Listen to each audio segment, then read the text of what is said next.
পূর্ব বাংলায় আমরা যে ভাষায় কথা বলি, যা করি, সমস্ত কিছু আমরা বাংলা ভাষার জন্যই তো আন্দোলন সংগ্রাম জীবন দিচ্ছি, নদিয়ার লোক দেয়নি। তা আমাদের এই বাংলা ভাষায় আমরা যা কিছু অর্জন করেছি, এবং আমাদের ওই ধরেন আপনি করতে গিয়ে আমরা কি রবীন্দ্র নজরুল এবং সেই সময়কার এবং তার পরবর্তীকালের সাহিত্যিকদেরকে কি অস্বীকার করতে পারবো?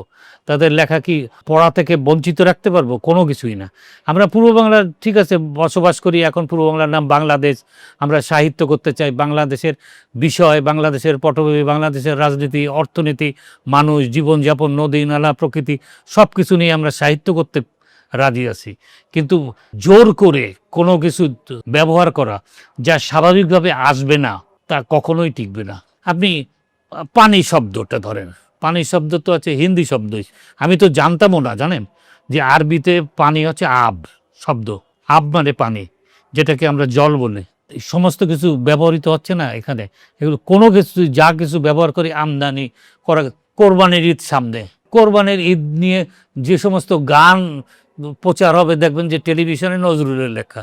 পূর্ব বাংলা ভাষা আরবি ফার্সির আমদানি করা, এই সমস্ত তো পাকিস্তান পিরিয়ডেই হয়েছে। তাহজিব ও তমুদ্দুন এই নামে মজলিসও ছিল প্রতিষ্ঠান, এবং তাহজিব ও তমুদ্দুন সাহিত্য করতে গিয়ে যারা ওই সময় এইসবে অংশগ্রহণ করছে তারা কিন্তু ধীরে ধীরে ব্যাকডেটেড লেখকে পরিণত হয়েছে, এবং একসময় মুছেও গেছে তারা। রবীন্দ্রনাথের একটা গানের লাইন আছে, বুঝছেন, তাই তোমার আনন্দ আমার পর, তুমি তাই এসেছো নিচে, আমায় নইলে ত্রিভুবনেশ্বর, তোমার প্রেম হতো যে দিচ্ছে। আমি নিজে এটা ব্যাখ্যা করছি, বুঝছেন। রবীন্দ্রনাথের এত কনফিডেন্স ছিল যে আমি যদি জন্মগ্রহণ না করতাম, এই পৃথিবীর রূপ, রস, গন্ধ, মানুষের যত ধরনের অনুভূতি আছে, প্রকৃতিতে যত ধরনের পরিবর্তন আছে, সমস্ত কিছু আমার ভিতর দিয়েই প্রকাশিত হয়েছে, গল্প, কবিতায়, গানে, সমস্ত কিছু। এই হচ্ছে রবীন্দ্রনাথ, আমাদের চিন্তা চেতনা। আর আমাদের চিন্তা চেতনাকে বুস্ট আপ করার ব্যাপারে, এটাকে হচ্ছে যে আরও বেশি আর কি উত্তপ্ত অবস্থায় আর কি আমরা কোনো কিছু করতে চাই না, কিন্তু আমরা মানুষের কাছে যেতে চাই, সংগ্রাম, আন্দোলনের যাবতীয় সব কিছুর পাই হচ্ছে নজরুলের কাছ থেকেই।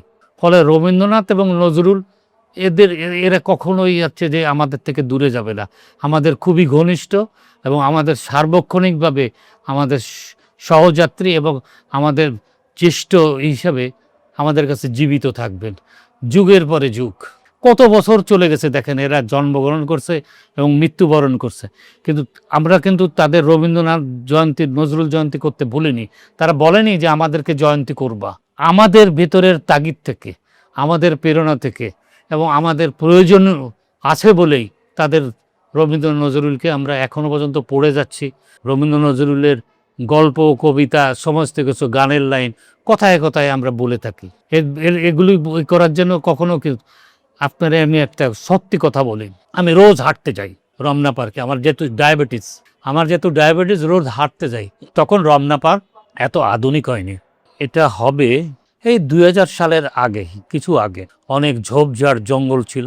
রমনা পার্কে যারা হাঁটতে যায় তাদের ওই পলিথিন ফেলে আসে, ফেলে আসে, ঠোঙা, অমুক তমুক, সকালবেলা বস্তা কাঁধে নিয়ে কিছু লোক আর কি এইগুলো কালেক্ট করে, যুবকরা, এবং ওরা এগুলো বিক্রি করে জীবিকা নির্বাহ করে। তা হঠাৎ এক ঝোপের ভেতর থেকে গানের লাইন পাচ্ছে, এবং সে রবীন্দ্র সুরে গাইতে পারছে না।